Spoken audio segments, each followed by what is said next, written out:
మీరు ఒక్కసారి చరిత్ర కూడా ఒకసారి చూస్తే కొన్ని కీలక అంశాలపై అందరికీ అవగాహన ఉండాలి. రాజకీయ అవినీతిని ప్రజలు పట్టించుకోరని అపోహలున్నాయి, కానీ ఇది నిజం కాదు.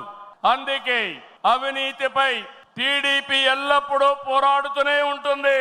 పోరాడాం, మళ్ళీ పోరాడుతూనే ఉంటాం. 4 దశాబ్దాల ప్రయాణంలో అవినీతి పైన రాజీ లేని పోరాటం చేసిన ఏకైక పార్టీ తెలుగుదేశం పార్టీ.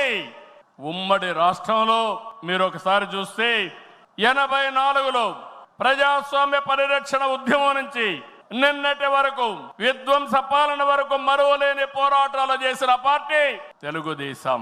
ఉమ్మడి రాష్ట్రంలో రాజా ఆఫ్ కరప్షన్ అనే పేరుతో లక్షల కోట్ల అవినీతిపై తెలుగుదేశం పోరాటం నిజమని సిబిఐ వంటి దర్యాప్తు సంస్థలు ఆ తర్వాత తేల్చే పరిస్థితికి వచ్చారు. అది మన క్రెడిబిలిటీ.